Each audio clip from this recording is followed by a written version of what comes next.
back in the kitchen. In case you wondered what these were, they're the dehydrator sheets that I'm going to spread out because I got a new dehydrator. Exciting. So these are just non-stick sheets. They come rolled up, but then you want to rinse them off. I'll be laying them out, slicing the tomatoes, and they'll take at least a day or even two. We'll see, we'll experiment in the dehydrator, and then we'll have sun-dried or dehydrator-dried tomatoes with nothing on them, no additives, no oils, no salts. And those dried tomatoes will jar up in glass jars and have them handy to add to any kind of soups, sauces, or marinaras that we want all year long. So let's get started.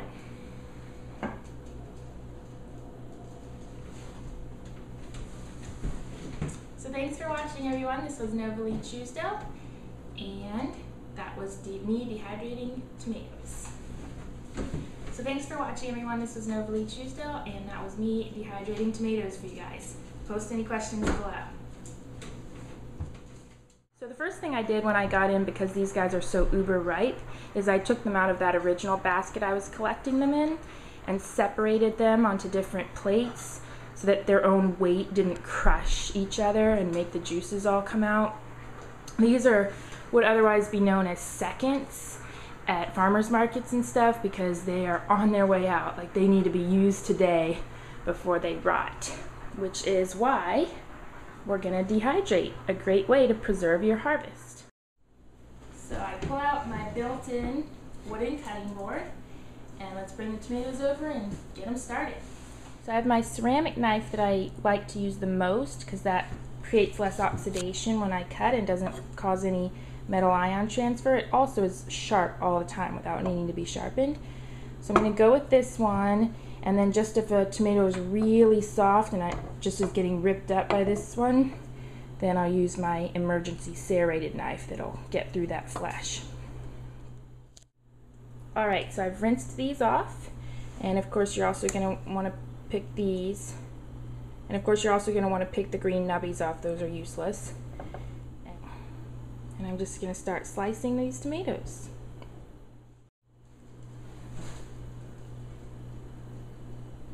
So I would do these about 1/4 inch or less thick. The thinner you slice them, the faster they'll be ready. But they definitely don't need to look perfect, and if they fall apart like this one just did, it's still going to dry fine and taste delicious in your recipes.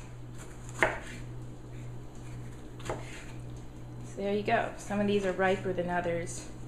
Makes this one's a little bit easier to slice, but just do it nice and quick like that. Again, if it falls apart a little bit, it's still going to make beautiful sun-dried tomatoes. So here are my dehydrator sheets, fresh out of the drying rack. I washed them with warm soapy water just because they came straight from a factory, and I want to make sure they're clean before I start the tomatoes. So here's the dehydrator. It's an Omega, and I'll give you a close-up in a second. But we're going to have a whole bunch of trays. This is the 9-tray one. And it looks like this. Each tray does. Yes, they are plastic. Then you have a mesh sheet. So the mesh sheet goes on top of each piece, and if you're drying fruit, you can just put it straight on there, and kale chips and stuff, because it helps to have the air go from both sides.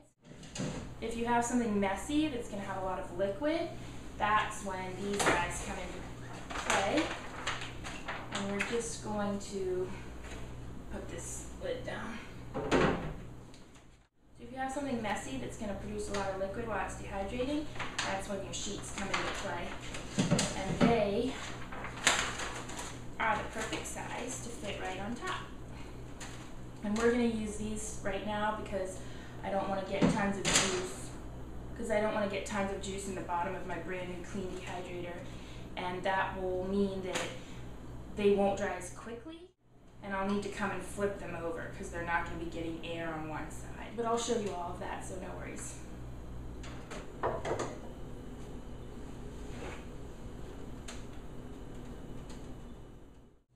already got some going on this tray. I'm going to add what I just cut. Don't have to be too perfect about it as long as it's in a single layer so things don't start to mold. And we're going to fill this tray up and then show you what it looks like finished. These are really flavorful once I can smell them. Penetrating. So juicy.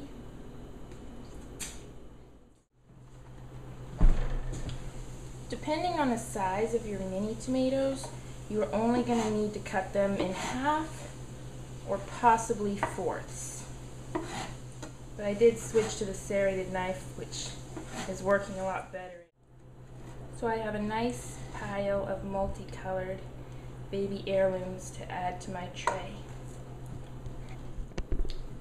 Okay, so here's my beautiful tray of baby tomatoes.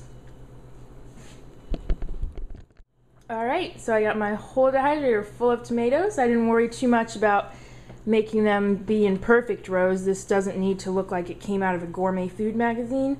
It just needs to be single layer on your trays and it's going to dehydrate just great. So let me close it up.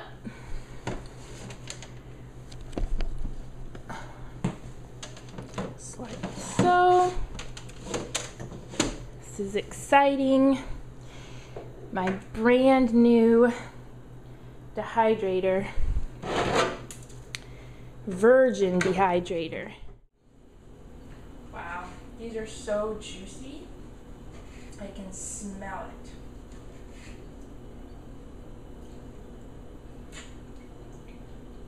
it. Gotta save some for dehydrating. Could seriously eat like a bucket load right now. And plug it in.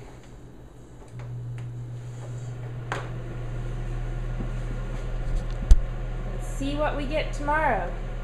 I'm off to bed, guys. And ever so suiting, right above my table, is our beautiful tomato chart of all the different kinds of tomatoes that exist. There's Black Tula, Dutchman, Golden Sunray, Tangela, Flame, Sweete, Brandywine, Persimmon, Georgia Steak, Santi Lucci, Green Zebra, Aunt Ruby's German Green, Pantano Romanesco, Big White, Pink Stripe, Black Brandywine, Hawaiian Pineapple, Emerald Evergreen, and Astupus. Now, I'm pretty sure we've got some of those varieties.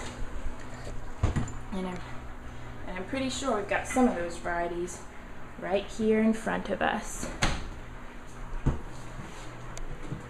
Lucky heirlooms.